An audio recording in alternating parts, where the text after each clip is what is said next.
Hi, I'm Jason Ahern with ACO. Thanks again for watching. Today what we're going to do is we're going to talk a little bit about what are the 7 traits or characteristics that we found to make the most successful salespeople. This is not only good for the salespeople to recognize, hey, some of these traits are inherent of what I already have in me or things maybe I need to learn, but also from a managerial or hiring position, these are the type of traits you need to be looking for. Before I get into the 7 traits that we feel are the defining characteristics of a solid or a good, strong, not just a good salesman, but an excellent salesman, I thought it was interesting. I remembered back to an article I had read back in 06, 07, I guess it was 07, from Harvard Business Review. They did an article called What Makes a Good Salesman. I stumbled upon it because as I was kind of preparing this, I thought about it. It's like, a lot of the things I'm thinking about now kind of reminded me of that article. The article actually breaks down 2 characteristics rather than 7 that at the end of the day are a good salesman versus a bad salesman. And and a lot of those touch on 5 of the 7 traits that we pulled out. Ego as well as empathy are the 2 largest determiners of a good salesperson. Ego doesn't mean you have to be an egomaniac, but to be solid in sales, you need to have a positive self-worth, and also at the same point, you need to have that competitive drive. Empathy, you need to be able to understand what it is your actual customer needs and wants, not just forcing things down their throat in a sense, which unfortunately a lot of the sales tactics and so on out there are steered towards manipulation and so on. That's not what we're all about, and that's honestly not what you need to be about either. If you want to be a truly successful salesperson, you need to identify what people's wants and needs are, fill those needs, you're going to have happy customers, you're going to get referrals, and so on and so forth. So ego and empathy is what Harvard Business Review back in 07 decided were the 2 driving forces to develop a good salesperson. So I'm going to rattle off these 7 really quickly and the way we've labeled them, and then kind of walk through some of the details on each. And in coming episodes and so on, or whatever we call them here on YouTube, what we're going to do is we're going to dig in a little bit and how these traits, where they may not be natural to you, how you can develop them. So the first one would be to be Olympic-minded. Olympic-minded. The second one to be an eternal student. Again, eternal student. 3 would be that you need to focus on being relationship focused. 4, you just absolutely need to be a leader if you want to be good in sales. 5, you need to know your outcome in advance.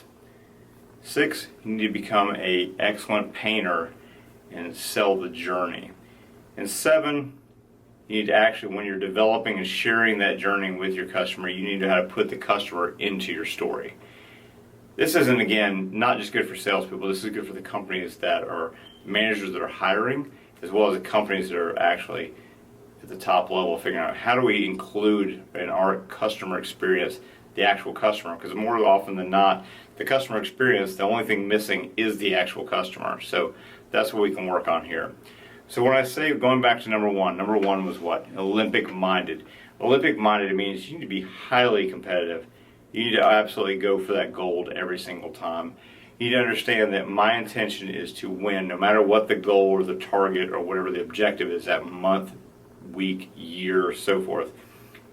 Your target is obtaining that goal. You have to have that mindset. Nothing less than gold is what you're accepting. Okay?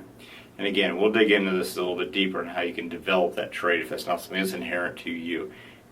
And some of the best salespeople, none of these were inherent to them. It was developed, trained. Being an eternal student, people that think they know everything are the folks that don't really make it and don't ever make it forward.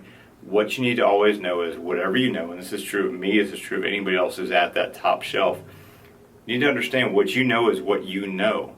There's a lot more always to be learned and gained out there. How do you bring that into your daily practice? How do you do this? How do you do that? You need to understand these things. Understand you don't know everything, and you never will. Have the mind of a student. Okay? Relationship focused. Some people are naturally just a gregarious person. They can walk into any room and they're the most popular person there. Some people that's not their thing, and some people they don't want it to be their thing. However, when you are in a sales function, whether it's selling a want item or a need item, and a lot of people say, oh, want items are so simple, need items are so much more difficult. When you're selling B2B versus B2 consumer, totally different. Absolutely not. I will challenge that all day. The bottom line is you're selling an experience. Be a relationship-focused person. Actually care about what the person wants, care about what the person needs, and then manage that need. You're going to have a happy customer no matter what. Whether, again, that's a happy want item or a happy need item, you're going to do a good job. Being a leader. I grew up in sports. Whether you grew up in sports or not, academic. You always want to have the ball. If you look at a lot of the popular sports analogies out there, if it's coming down to this is how this sales needs to happen or this project needs to happen or whatever, now the last 3 or 4 seconds, the guy who's the most confident, the guy who's the leader on the team, that's who always wants the ball. You should always want to have that ball, period.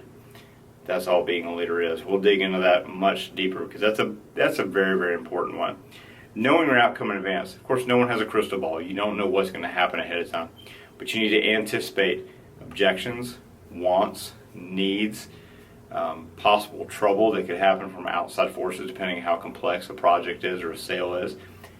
You need to plan and be aware, be ready for any one of those contingencies so you're always in control of what's happening. You need to put what's in the ball. You don't need to count on some outsource putting it in that crystal ball for you. You determine what's inside that cloudy ball in a sense, okay? So we'll dig into that as well, how to cover both this side as well as that side of any possible situation or problem or anything along those lines.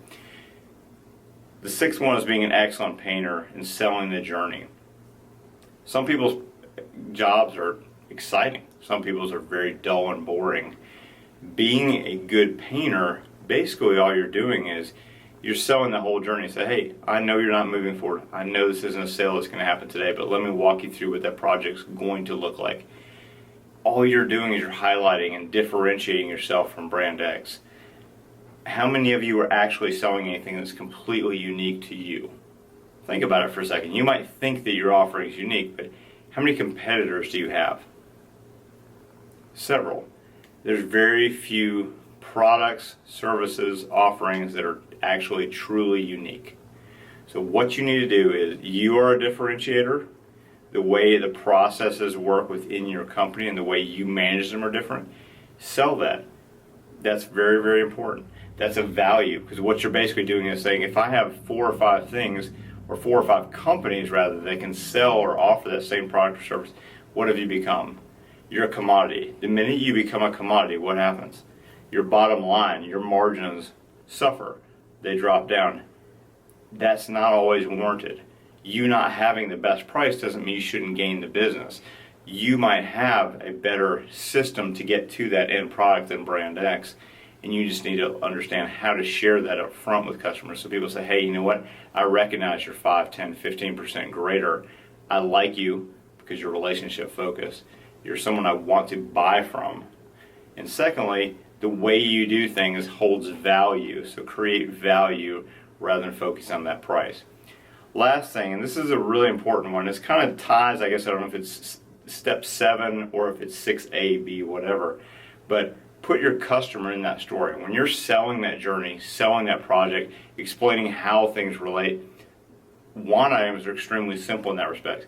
If it's a need item, for example, you're selling something, a business to consumer or business to business, how do you put that company or how do you put that customer into your step-by-step service offering?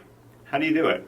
So what you do is you pull them into it and say, okay, I understand we're not moving forward together. This is how it's going to look. Should we decide to move forward on this project, buying this service, buying this product, this is what it's going to look like. And this is what you're in that journey. This is where you're going to step and fall into each of those. Extremely important, extremely challenging, not an easy thing to do, but once you get the hang of it and once you learn, it's not a trick, it's not anything else. What you're doing is you're managing expectations up front. There's comfort in that for your customer. That makes a big difference. So stay tuned. watch some of the upcoming episodes. What we're basically going to do is each one of these 7 we're going to dig into a little more deeply. We're going to come up with some stories, and I'll explain how each one of these, how you can learn if this isn't something that's natural to you, how you can become naturally better at it. So thanks again for tuning in. If you like what you hear, please follow, subscribe, certainly comment. We'll respond to anything we can and get you guys engaged as possible, as much as possible. If you have a particular situation, delighted to hear about that. Happy to give you our feedback on that as well. Take care and have a great day.